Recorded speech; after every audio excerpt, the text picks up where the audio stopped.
Olá pessoal, tudo bem? Eu sou Estevão Secato e começa agora mais um episódio do Virando a Mesa, hoje com o Anderson Silva, sócio da CM Partners, uma das principais empresas que atua em reestruturação empresarial do Brasil. O Anderson, que tem formação em controladoria pelo Mackenzie, também especialista em finanças pelo INSPER. INSPER, né, Anderson? Isso. E Anderson também já foi professor universitário de renomadas faculdades do Brasil. Anderson, muito obrigado pela sua presença aqui no programa. Prazer estar aqui, Estevão. Obrigado pelo convite, viu? Muito bom. Ô Anderson, o objetivo do programa então é contar primeiro um pouco sobre você, sobre o mercado que você atua e um pouco sobre casos que você tem ajudado empresas a darem a volta por cima, a virarem a mesa. Então, por favor, comece aí contando um Tá pouco sobre bom. você. Obrigado. Bom, são 15 anos, né, atuando nesse mercado de reestruturação de empresas. Alguns casos importantes, né, ao longo dessa trajetória. Mas eu acho que recentemente tem um caso que eu acho que é um caso que se tornou muito importante, né? É uma empresa centenária, né, uma marca super importante, o setor alimentício. Nós chegamos em julho de 2021 nessa empresa. A empresa tinha 500 funcionários em casa. Julho de 21 estava saindo da pandemia, Julho, estava exatamente, julho 21. 500 funcionários em casa, empresa ruptura total, parada. parada. 500 famílias, eu sempre falo que é 500 pelo menos vezes 3, né? Porque tem pelo menos mais duas pessoas que dependem ali, então são 1.500 pessoas, basicamente, direto e indiretamente ali, que dependem da empresa. Nós chegamos a uma dívida de algo em torno de uns 40 milhões entre bancos e fundos. A gente fez um movimento muito rápido. O que é bom dessa empresa, o que foi bom dessa empresa é que ela tinha ainda alguns pedidos que estavam ativos, né, tá? Só que ela estava zero de matéria-prima e zero de capital de giro para poder atender esses pedidos. Então tinha cliente ainda que confiava na Tinha empresa. cliente, é uma empresa centenária, um produto, né, super com bastante saída no mercado.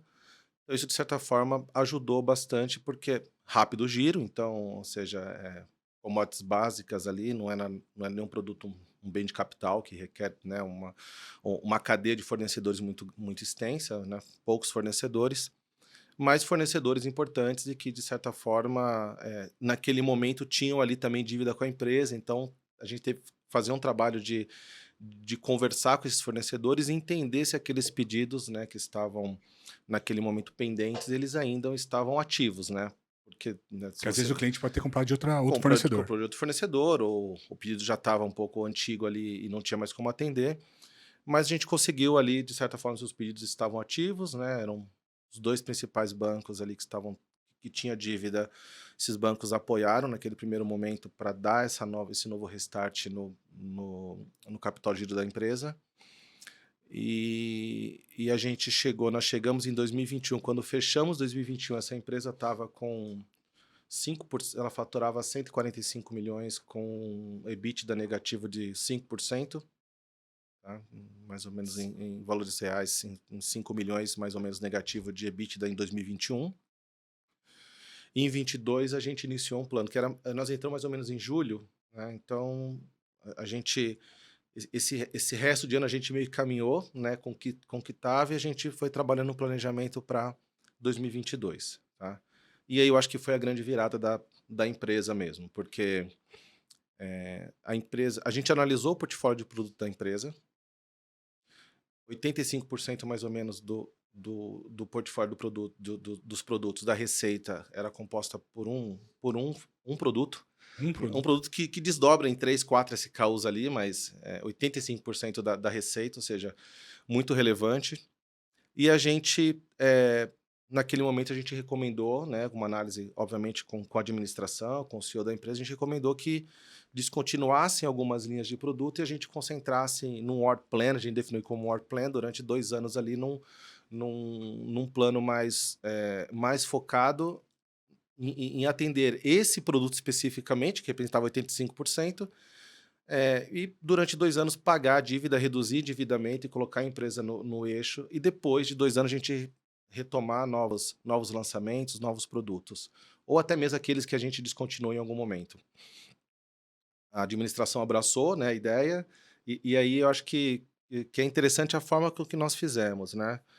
Bom, Olha só, uma pergunta, desculpa pode interromper. não, Quando você entra num projeto ACM e tal, vocês entram com qual time? Quantas pessoas? Varia muito? a gente inicialmente sempre tem um time de diagnóstico que entra antes, né, a gente, pelo menos 5 pessoas, entram fazendo diagnóstico, e aí tem um trabalho muito pormenorizado de análise de custos e margens. Por exemplo, nessa empresa, quando nós depuramos, né, fizemos o diagnóstico, dos 145 milhões de faturamento, 65 milhões, desses 145 entregou margem bruta zero. Ou Uhum. seja, Só consome capital de giro? só consumiu capital de giro e custo fixo e não cobriu nem custo fixo.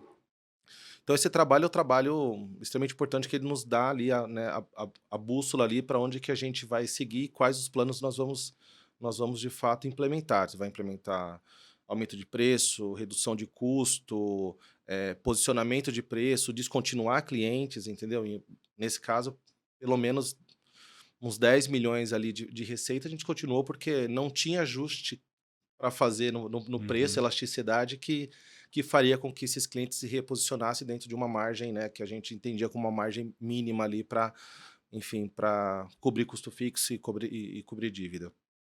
Eh, então, em 2022 nós iniciamos esse plano, né, que exatamente foi se concentrar nesse grupo específico de produtos.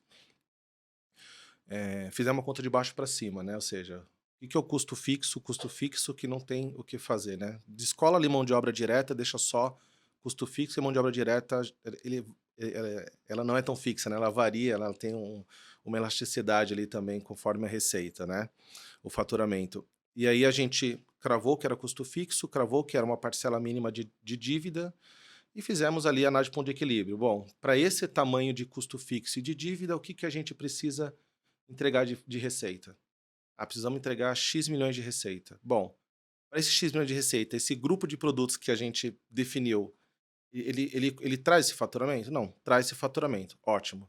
Agora vamos plugar a mão de obra direta. Para atender só esse grupo de produtos, quanto eu preciso de mão de obra direta? Ah, preciso aqui de X colaboradores. Traz para o custo fixo e faz de novo a análise de ponto de equilíbrio. Ao certo momento que isso que vai ter uma curva de inflexão, né, porque chega uma hora que você não vai aumentar, você vai aumentar o faturamento e não necessariamente você vai aumentar a mão de obra direta também. Uhum. Quando nós chegamos nesse ponto ótimo, a gente falou: "Bom, é aqui". Então cravamos aqui, definimos, saímos e aí naturalmente é sempre com muito pesar que a gente fala de desligar pessoas, né, porque enfim, são famílias ali, mas nós saímos de 500 colaboradores para 370 colaboradores. Demitiu um terço aí da. E custo fixo foi lá para baixo, e a gente já em 2022 entregamos 12%, 9% de margem EBITDA. Isso foi aproximadamente 12 milhões, ou seja, saímos de -5 para 9 positivo. Muito bom. Já em 2023, a gente continuou, né, que era um plano de 2 anos. Em 2023 agora a empresa vai bater quase 13% de margem EBITDA, com 22 milhões em caixa. Então, deixando ali, né, de resultado operacional 22 milhões. Então, assim, a gente, mas isso também, né, Estevão, a gente fala que a importância do trabalho é quando também na ponta de lá a administração ela quer fazer também, né? Quando os acionistas e a administração, o CEO, enfim, os executivos também querem fazer. Nesse caso, teve outros casos que a gente também tentou implementar o mesmo processo, e os casos não foram bem sucedidos porque a administração da empresa ela não queria fazer, né? E não, Entendeu? tem um amigo meu, o Hã, Christian Murayama, hã. que fala que não dá para você querer mais do que o sócio, né? Exato, esse é o nosso dilema mesmo, é isso mesmo, cara. Não dá pra gente querer mais, né? Porque a gente, a gente até respeita às vezes a velocidade, né, Estevão? A gente sabe que a nossa velocidade, você também é de restauração, às vezes a velocidade e o ímpeto de querer fazer, às vezes é uma velocidade descolada também, da velocidade dos empresários, da velocidade da administração, tem questões culturais, enfim, né, a gente está num país intercontinental aqui, né, com diversidade cultural, cada um tem a sua forma de trabalhar, né, se trabalhar com uma empresa do Rio Grande do Sul é diferente de uma empresa do Pará, de Minas Gerais, você também tem que se adaptar também às questões culturais locais, né, da forma de fazer. Então a gente, mas quando isso dá sinergia, quando você vê a administração e os acionistas indo na mesma velocidade ou querendo ir na mesma velocidade, aí você tem o alinhamento dos astros, né, de certa forma. Aí, de fato, os resultados acontecem, né? E nesse caso, os acionistas deram carta branca para vocês. Carta branca, né? São dois acionistas, são octogenários, né? Eh, então também, mas querem fazer, querem de fato ver a mudança na empresa. E isso de fato aconteceu. Esse ano, agora em julho, saiu uma revista do segmento. A empresa é a terceira marca mais reconhecida do Brasil Caramba, que no legal, hein? segmento, né, que ela atua. Pra você ter ideia, a primeira é a Mondelez. Então, Uhum, a uhum. terceira é essa indústria que nós assessoramos, né? A gente está no processo de finalização agora, foram 2 anos e meio de contrato, 1 ano e meio, depois prorrogamos mais 1 ano o contrato. E agora em março, a gente despluga e a empresa segue a vida dela. E esse que é o objetivo, né? É, isso que eu ia te falar, quer dizer, o trabalho do reestruturador, né, de quem trabalha com turnaround, ele tem um prazo definido ali, de 1 a 2 anos, é mais ou menos isso? Como é que funciona lá com Os vocês? nossos contratos, geralmente, 1 ano e meio, Uhum. né? O que a gente tem lá na nossa consultoria é que 80% dos clientes acabam renovando o contrato. E aí tem algumas variáveis, né? Primeiro que, às vezes, a empresa não está pronta mesmo para seguir o voo solo depois de 1 ano e meio. Tem outras situações que, às vezes, o empresário ele fica confortável com a nossa presença, né? Ele se sente mais seguro, e tem medo de novos deslizes, ele prefere manter a gente ali com eles, né? Enfim, nessa jornada a gente continua, mas a empresa já está num outro momento, né? Um momento mais de reestruturação, um momento talvez eventualmente de um M&A, eventualmente de uma melhoria de performance, ou seja, algumas outras situações. Mas eu acho assim, eu estou falando a minha conta aqui, tá bom? Não tô Sim. falando, eu acho que uma reestruturação, ela é pelo menos de 2 a 3 anos, assim, é o que eu acredito, É, o, entendeu? o processo completo, né? Processo completo, para mim de 2 a 3 anos, né?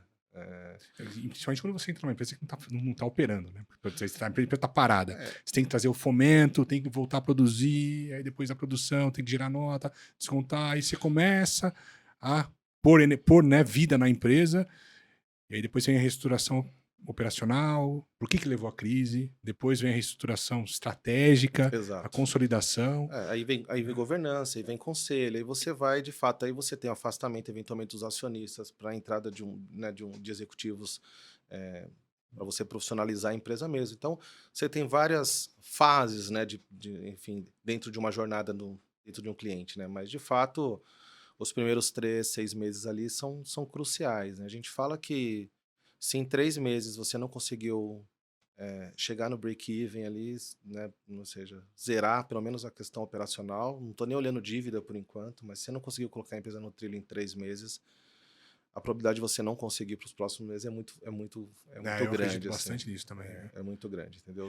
Por isso que eu falo, às vezes, o nosso movimento, né, nos dá um pouco de angústia, né, porque a gente quer fazer as coisas rápidas e às vezes a gente esbarra, de certa forma, não é na vontade do empresário de querer fazer ou não fazer, mas também às vezes do receio que eles têm, entendeu, né? E a gente tem que respeitar isso também, né? Quando a gente chega, eh, o que a gente faz basicamente, chega na casa de alguém, pega o controle remoto e fala, deixa que agora a televisão aqui é o que muda de canal, né? Sim. Entendeu?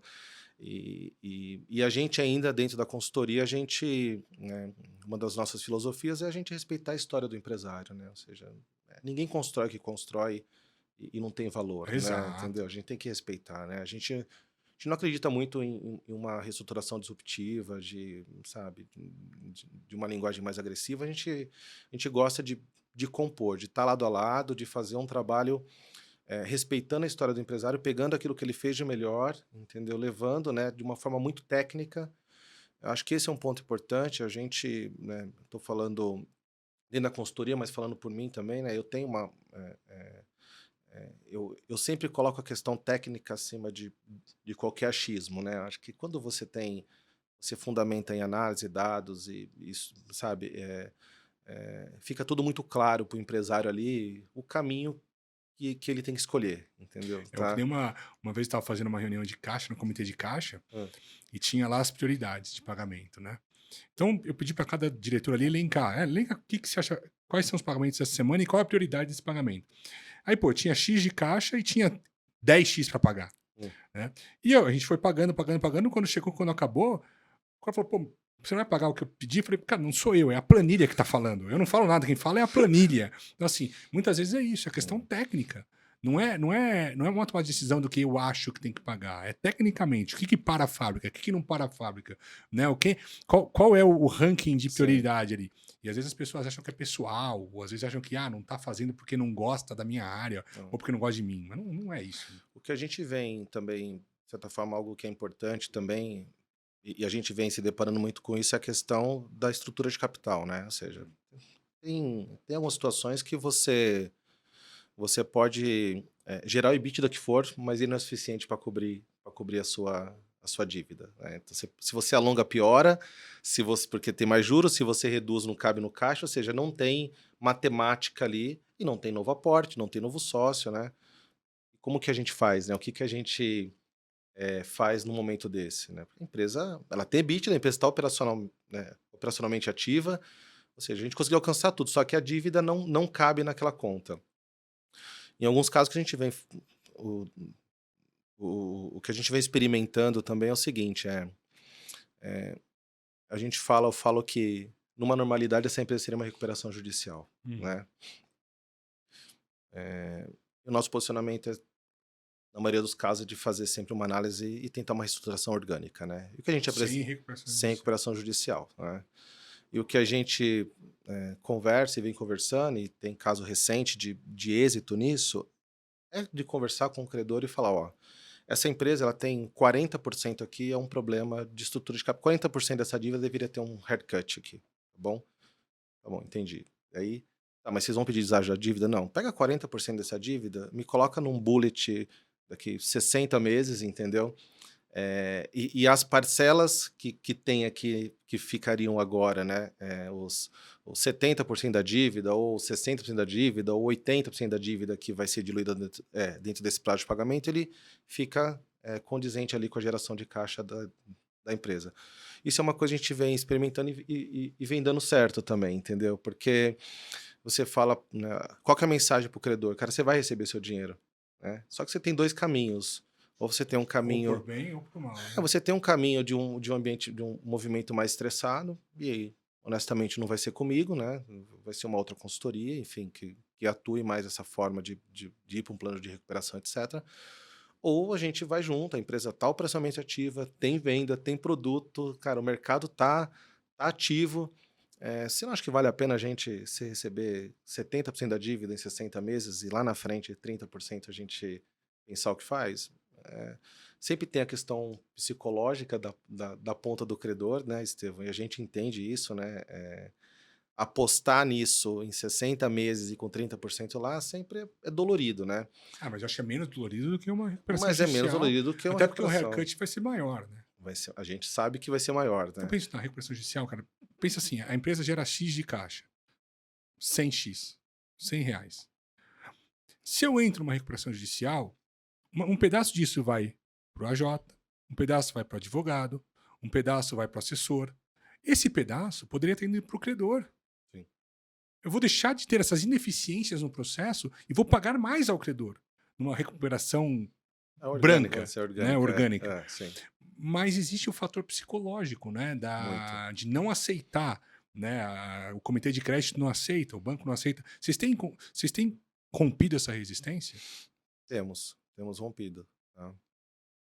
Eu acho que o posicionamento enfim, que nós acreditamos, estou falando porque eu acredito que eu estou num grupo, uma partnership, é uma sociedade, Sim. né? Somos esses 50 sócios hoje na consultoria, e o que a gente acredita é muito na transparência, ter um bom diagnóstico, uma boa história para contar, né? Muito bem fundamentada, e expor ali para o credor o que de fato a empresa precisa, mas de uma forma muito transparente, né? E mostrando sempre um caminho de uma recuperação fora de um ambiente judicial. É isso que a gente faz.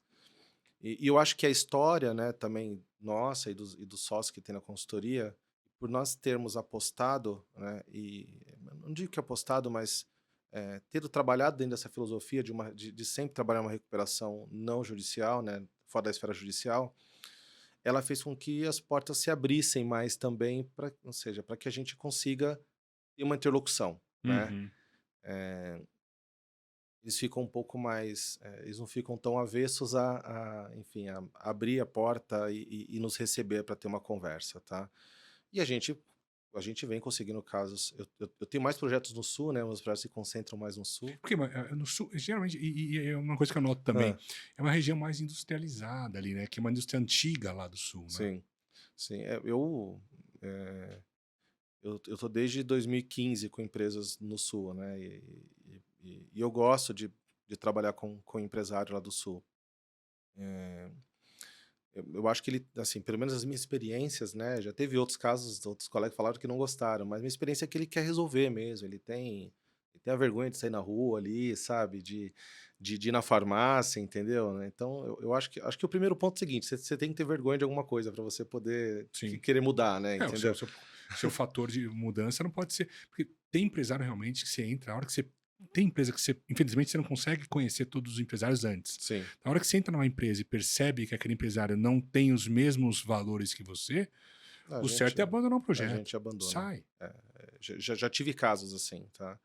Eu tive casos de fato, a gente saiu do projeto porque a gente viu que não ia dar liga, né? Eh, Em alguns casos a gente já percebeu que o empresário era empresário, enfim, né, que não Que, estava querendo resolver, né? Que estava querendo agir de má fé mesmo. E aí, de fato, não dá para você vincular seu nome, e eu estou falando meu nome como Anderson, né? Ou a nossa firma, a nossa consultoria, né? Em casos dessa natureza, né, Estevão? A gente tem que trabalhar com quem quer de fato trabalhar, né? Eu sim. falo que o que me motiva, né, eu acho que os nossos sócios também, é a gente ajudar pessoas. No final das contas, você está ajudando pessoas, né? Nosso papel é esse. Como Eu, reestruturador é eu, isso. ve- eu vejo isso, né? Eu vejo de forma muito clara. É óbvio que é muito número, é muito finanças, é muito tudo, mas no final das contas ali você está dando oportunidade para várias famílias manterem seus empregos, né? Enfim, é esse o nosso propósito, né? Entendeu? E quando você acorda e você vai com este propósito e na outra ponta você não encontra essa mesma sintonia, não tem como dar certo, né? Não tem como dar certo. Qual Então, que é, desses anos de experiência, Anderson, hum, tem alguma característica de empresa que se repete? Por exemplo, empresas entram em crise por X motivo. Você consegue identificar um padrão? eu, eu faço uma brincadeira quando eu vou conversar com clientes, né, no início, eu falo que eu trabalhei na KPMG, né? Você também trabalhou na KPMG.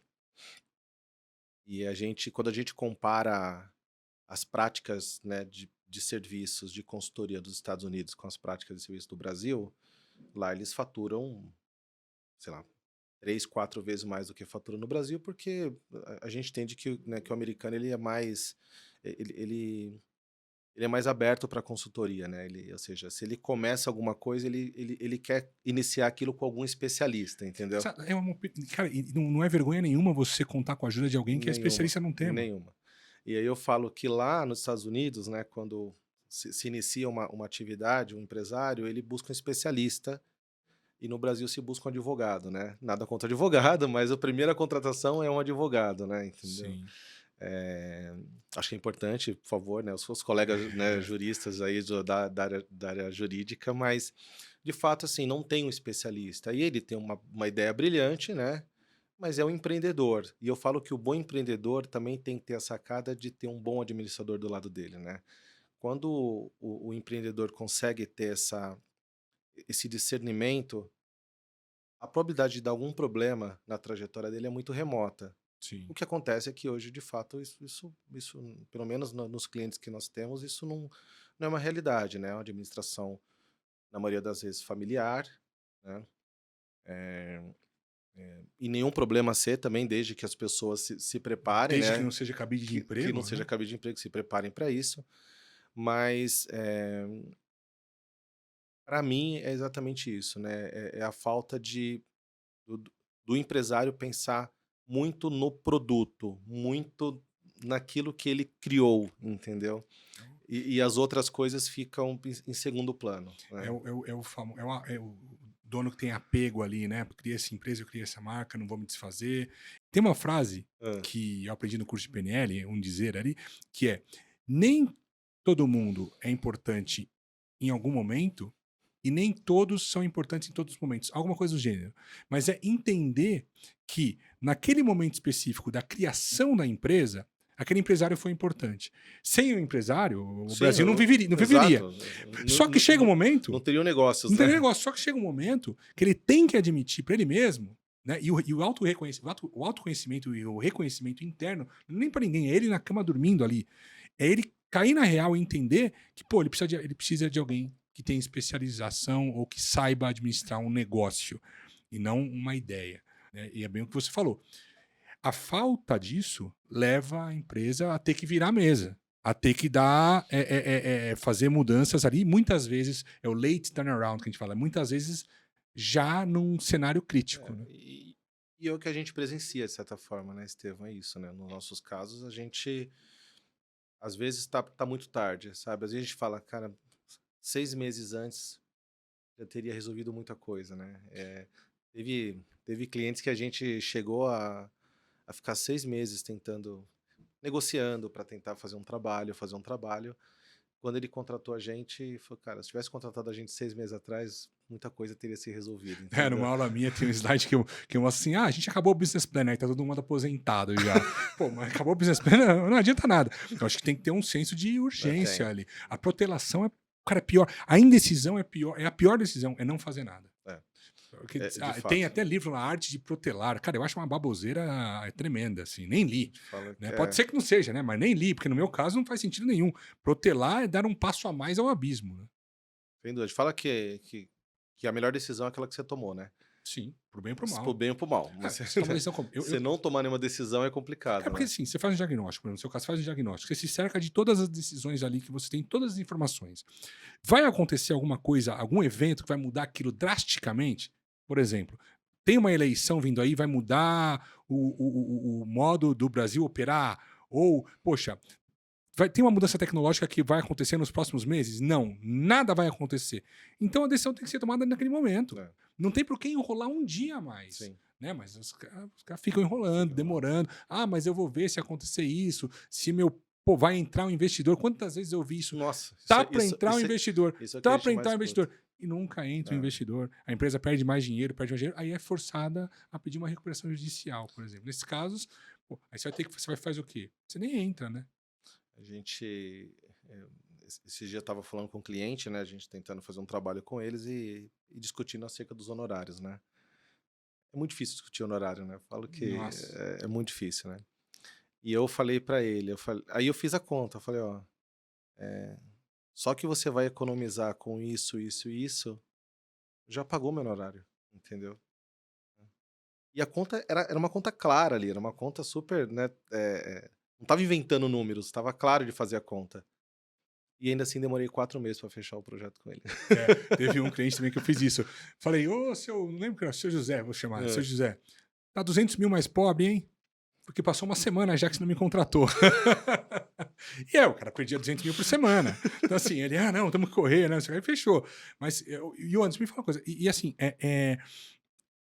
das ferramentas que vocês usam, né, de virada de mesa, quais são as mais comuns?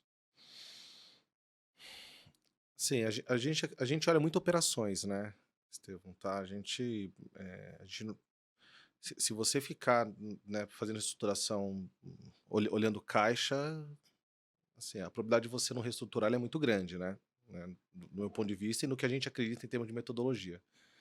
Então a gente sempre tem ali no cliente pelo menos de 2 a 3 consultores que ficam, né, no dia a dia. Geralmente um especialista em finanças, né, para ver a questão caixa, enfim, renegociação de dívidas. E a gente tem um outro ali que está olhando operações, né, um cara que está lá no dia a dia vendo melhoria de performance, fazer mais com menos, entendeu? Ou seja, essa junção, de fato, essas duas especialidades é o que vai fazer com que as coisas aconteçam, tá?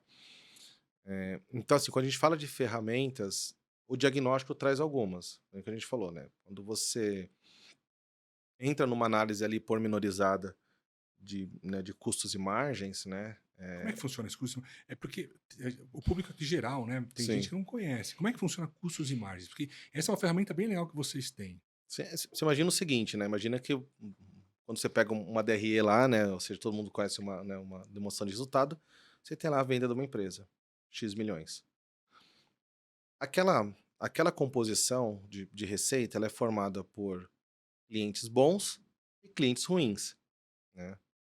Você precisa depurar isso, porque às vezes o fato de você faturar uma cifra não significa que você entrega o melhor resultado. Às vezes, você caindo o faturamento, você pode entregar resultados melhores, né? Isso inúmeras vezes a gente já presenciou, né? Reduzir 50, 30, 40, 50% do faturamento da empresa, a empresa entregar mais resultado com que ela, do que com o volume que ela faturava antes. Isso só é possível quando você entra numa análise de você entender produto por produto, né? Qual que é a rentabilidade, produto por produto, qual que é a rentabilidade cliente por cliente, porque às vezes você está olhando o produto, você não está olhando o mix, né? Você pode ter um produto que tem uma margem pior, mas você tem outro que tem uma margem melhor, e naturalmente quando você coloca isso numa cesta, você atinge um ponto, né? Uma margem que seja uma margem interessante para a empresa. Você tem que atender o cliente, às vezes, com os dois, né? Com a carne de pescoço e Você com o tem que filé atender mignon. com os dois, sim. Então o que a gente, esse trabalho que a gente chama receita, custos e margens, é um trabalho que a gente de fato entra ali né, a gente entende que é a raiz do problema. Eu digo que essa sessão do nosso diagnóstico é a sessão mais importante ali, né? Porque é ali que a gente vai identificar as reais oportunidades que a empresa tem. E quando você olha isso de uma forma consolidada, macro, você não consegue entender, de certa forma, quais são as alavancas, né? Se você está consumindo mais mão de obra do que Você vai você no necessita, detalhe a gente da vai no detalhe. composição, da ficha técnica de composição de matéria-prima, mão de obra, tempos Tudo. dos produtos. Dos produtos. Ao ponto da gente exatamente ali uma análise de sensibilidade. Ó, descontinua esse grupo, melhora preço aqui, reduz, enfim, reduz time porque tem mão de obra sobressalente aqui. A gente consegue exatamente chegar, a gente tem uma decomposição por margem de contribuição, a nossa metodologia, e a gente fala margem de contribuição 1, 2 e 3, né? Como é que funciona A isso 1 é daí? o seguinte, da receita líquida para 1, a gente tira os custos variáveis, A né? receita líquida menos custos Menos variáveis. variáveis é a margem de contribuição 1, tá? Então a gente fala um pouco que é... Por que a gente faz separação de margem, né, Estevão? E aí é uma discussão bem técnica, né? A gente fala que é importante separar o que é porta para dentro e o que é porta para fora, Uhum. né? Vou dar alguns exemplos práticos, né? Por exemplo, você tem um cliente que ele não tem competitividade e fala assim, cara, eu não consigo acompanhar preço do meu concorrente, eu não consigo acompanhar o preço do concorrente, e a gente vai entender o porquê. E aí tem alguns motivos. Quando a gente separa o que é fixo do que é variável, você consegue entender se o problema está porta para dentro ou se o problema é porta para fora. Eu falo assim, tudo bem, mas compra de matéria-prima é até também uma questão de administração do departamento de compra, de comprar bem, sim. Mas, enfim, é muito mercado isso também, né? Sim. Você não vai ter... Você não vai controlar o que o seu Se, fornecedor está se você tem, praticando de se preço. você tem dois clientes do mesmo segmento, não vai descolar muito, não é uma variável que vai descolar muitos pontos percentuais do seu concorrente para você, se a commodity é a mesma. Uhum. Concorda comigo? Sim. Você compra farinha, cara, farinha é farinha. Não tem um vendendo, um cliente pagando, né, sei lá, uma empresa pagando R$ 1.000 a tonelada e o outro pagando 2.000. Tipo, não tem esse Não descolamento. tem. Então, você já consegue identificar ali se de fato a sua política de precificação, de venda de produto e de compra, ela já está adequada. Se você não tem uma diferenciação tecnológica muito. Você tem uma vantagem competitiva muito grande, quem dá o preço é o mercado. E aí é da porta para fora mesmo. Você não tem o que fazer. Porta para fora, tem que fazer. Então, quando a gente separa essa margem de contribuição 1, 2 e 3, A1 é o custos variáveis, A2 são as despesas variáveis, né? Então a gente deduz da margem de contribuição as despesas, que é fretes, comissões e acordos comerciais, chega na 2. E aí a gente avança mais um pouco, chegar na margem de contribuição 3, que é a mão de obra direta. E aí Uhum. é de fato o operador. Diretamente ligado à produção daquele Direto, produto. direto. Rateado pelo X produtos. Isso. E aí a gente tem, enfim, dependendo do segmento, tem alguns critérios de rateio para isso. E ali a gente consegue, de fato, identificar até a mão de obra alocada se ela está adequada ou não. Mas essa divisão de custo fixo de variável para fixo, que eu falei porta para dentro, porta para fora, em muitos casos a gente identificou que a empresa, assim, cara, ela está bem. A margem dela para o produto tá excelente. Ela é até melhor do que o concorrente, em alguns casos. Só quando ela vai para dentro, ela perde em tecnologia. É uma empresa que está com o Parque Fabril mais atrasado, não teve automação, tem que carregar mais mão de obra, e aí a margem EBITDA não vem. Aí o resultado, né, o lucro da empresa não vem.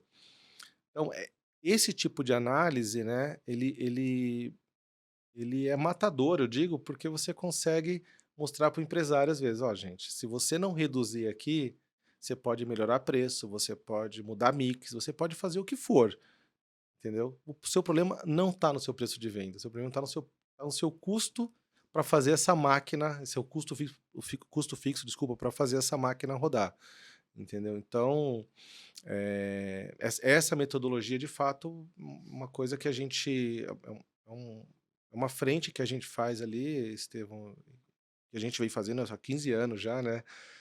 Desde a primeira consultoria, né, que eu participei com o Christian, e de certa forma é um trabalho que a gente entende que é muito valioso, assim, entendeu? E você também ajuda o empresário a tomar decisão, porque você está mostrando com dados, né, não com achismo, por que que ele não está ganhando dinheiro. Né? É. E tem o ponto, né? A gente só consegue fazer isso quando você tem dentro do time pessoas que conseguem acessar dados, conseguem acessar banco de dados, E aí isso entendeu? é uma outra pergunta que eu ia te fazer, quer dizer, é, qualidade da informação. Quando a Muitas informação. vezes não tem, eles têm que puxar direto o extrato conta corrente. Né? Tem que Isso recriar a contabilidade, você tem que a recriar gente tem os que. fluxos de caixa, você tem que criar, recontar o estoque. Sim, Né? quando a gente, nos nossos casos, o nosso time diagnóstico é um time extremamente capacitado, não gosto nem de falar muito, né, porque, né, enfim, né, Concorrência aí, tem, ó. tem concorrência, mas é um time muito capacitado e a gente, de certa forma, já conhecido até do mercado também, em termos de qualidade de diagnóstico, né, de você se aprofundar mesmo, você consegue fazer isso com pessoas de TI, com quem conhece o banco de dados, entendeu? Com quem consegue entrar em sistema, puxar tabelas e compilar, enfim, e aí é uma ciência mesmo por trás disso, né? É, Você tem cientista de a dados. gente tem Né? cientista de dados. Então, esse time é o time que, que a gente chega. Eu falo quando a gente chega, nós estamos num pântano, né?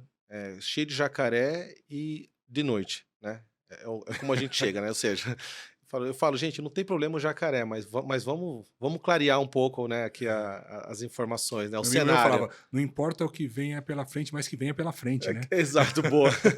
E aí, quando a gente entra com o diagnóstico e esse trabalho vem, esse pântano ele já começa a ficar mais claro pra gente, né? E a gente sabe onde estão os jacarés ali. Então, só precisa saber onde estão os jacarés, só, entendeu? Pra poder desviar, entendeu? Enfim, dessa rota. Mas a metodologia, de fato, de você olhar chão de fábrica e olhar também a questão aqui dessa sinergia de fábrica com o econômico, né? Com custos e margens, no nosso caso, na maioria das vezes é onde a gente tem a virada de mesa do cliente mesmo ali, E é entendeu? legal, sabe, porque quando você vai direto na fonte, não tem essa do discurso de que, fulaninho não quer me passar informação, ou, a pessoa está negando fazer o que eu estou pedindo. Você tem acesso direto Direto, às fontes de dados da empresa, né? direto. Eu venho falando bastante tempo disso, da importância de quem está à frente de negócio, quem está tocando negócio, seja do pequeno ao gigante, né? Porque não é caro, né, você ter acesso à informação. É só fazer bem feito, né, e ter algum tipo de controle ali. Então não é exclusivo às grandes empresas. A pequena empresa, a pequena e média empresa também tem acesso a isso. Hoje tem software, tem as a service, você pode pagar por mês, tem aplicativo, tem uma porrada de coisa que você pode usar para ter acesso à informação, mas tomar decisão com base naquilo. Né? Tomar decisão com base nos dados. Então, é o que você falou, estou perdendo dinheiro. Em que produto? Mas o cara nem sabe. Não sabe. Aí, Na maioria das não, vezes, mas a eu maioria das acho. vezes não Mas não sabe. sabe. Eu acho que aquele cliente é ruim. Por quê? Sim. Cadê o embasamento? Não sei. Porque, pô, ele sempre tá reclamando do prazo. Tá bom, ele tá reclamando do prazo, mas o cara paga com uma margem ótima. Ele pede extensão de prazo. Quando ele pede extensão de prazo, ou às vezes assim, ele não paga boleto. Teve uma empresa que eu trabalhei de contact center, não posso falar o nome agora, mas a determinação do cliente era não cobre faltando 3 dias. Espera. Deixa o cara inadimplir. Depois de um dia de inadimplência, você cobra porque você ganha os 10%. E era uma receita recorrente. 20% ou 30% da base pagavam com 10% de multa. 3 dias depois. Ou seja, deixar de pagar o boleto era vantagem. Então era uma análise que tinha que ser feita ali. Se eu fosse olhar friamente, eu ia falar, pô, Inadimpliu é cliente ruim. Não, o cliente paga sempre 10% a mais do que o outro. Não, mas você sabe que tem clientes meus que são assim também, né? Clientes dos meus clientes, né? Que pagam mesmo com 2, 3 dias, pagam cartório, e é a prática do cliente, entendeu? Óbvio, como é pulverizado, não tem concentração, você vai nesse risco, entendeu, né? É Uhum. uma carteira super pulverizada, mas paga com 3 dias, 4 dias, paga em cartório e vende, a gente vende para ele, entendeu? Não tem Sim. como parar de vender. Mas de fato essa sua ex-empresa aí, Era, a recomendação era essa. e ela lançava onde isso? Antes do EBITDA ou depois do EBITDA? Ela lançava depois do EBIT, né? Receita Depois do EBITDA, financeira. É. financeira mesmo. Porque é um ganho ali que não. Mas era recorrente. Né? Mas teve uma outra empresa que eu assessorei lá, mas lá no passado. A receita financeira foi 3 vezes o EBITDA. Eu operava no mercado ali e tal, fazia operações de hedge, câmbio. Mas enfim. O Anderson, me fala uma coisa. Pessoas que estão nos assistindo aqui, os espectadores, é, donos de empresa ou empresários que estão precisando dar a volta por cima, virar a mesa dos seus negócios. Você tem recomendações? Cara, eu acho que é uma coisa muito óbvia e prática, né? Contrate um especialista, né, Estevão? Acho que quando você está com algum problema de saúde, você vai ao médico, né? É muito simples. E por que não, né, você contratar um consultor quando você tem algum problema, você está passando por algum problema na sua empresa? Então, é, falando um pouco da questão dos Estados Unidos, lá que eu fiz aquele paralelo, o quanto mais cedo, né, o quanto antes o empresário ele tiver o discernimento, né, ou cair a ficha dele que de fato ele precisa buscar uma ajuda, melhor vão ser os resultados da empresa dele, entendeu? É como uma Tá? doença, É né, como uma cara? doença, assim, não dá para tratar um sintoma que se alastrou e, entendeu? E aí já não tem muito mais remédio para, enfim, para curar. Então, aos nossos amigos aí que estão acompanhando, né, os empresários, enfim, para mim busca especialista o quanto antes, né? E não importa a área, né, pô? Especialista fiscal, especialista contábil, um especialista em pessoas, um especialista em reestruturação de Sim, dívida. sim. Procurar pessoas que tenham conhecimento ali vai sair barato, né? Vai sair Vai, bem vai, barato. exato. Isso é importante, né? É um custo que se paga, né? Eu digo que é um investimento mais do que um custo, né? É um investimento, porque aquilo ali ele vai retornar eh, muito rapidamente. E eu acho que os empresários eles não têm essa percepção, né? Acho que às vezes tem a preocupação de você contratar uma consultoria que ganha mais do que o próprio dono da empresa ganha, entendeu?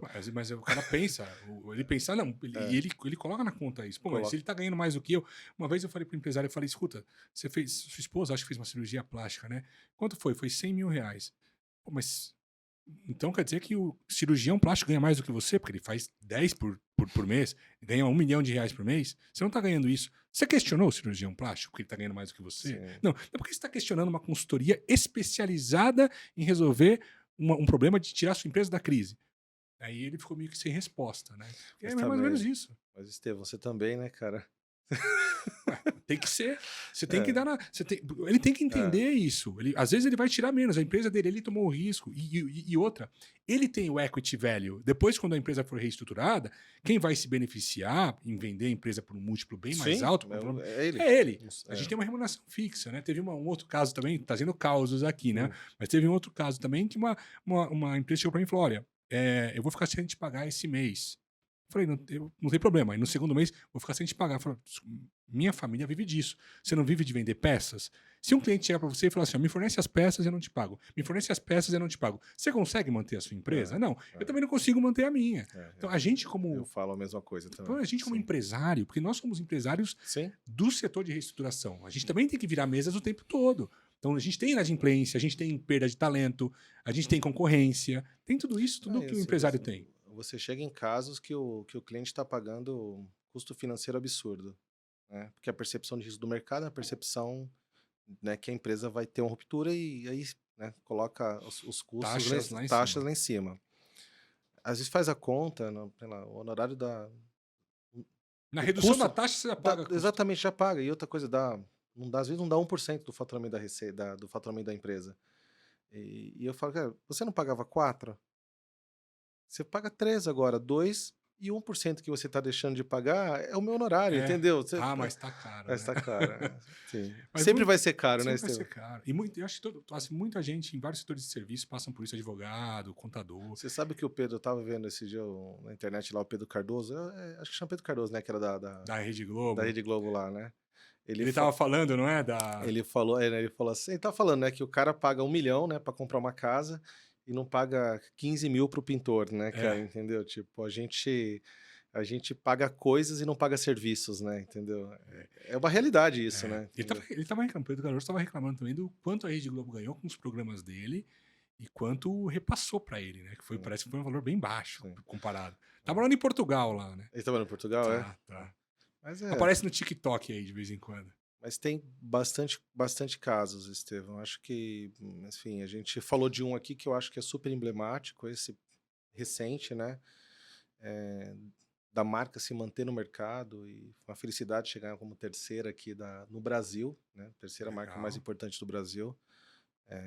Mas são casos que a gente, de fato, precisa com o empresário, ele compre a ideia, né? Se não comprar a ideia, não tem reestruturador que consiga resolver, entendeu? É. Perfeito. Bom, Anderson, obrigado Eu que agradeço, foi pela muito sua bom o presença. bate-papo. Passou rápido, né? Pois é, pois é. Muito bom. Obrigado, Estevam, mais uma vez pelo convite, viu? Sucesso para você, cara. Muito Obrigado. legal aqui essa iniciativa sua, viu? Muito Obrigado. bom. Valeu, obrigado. Parabéns. Obrigado, pessoal. Nos vemos no próximo episódio, então, e até breve.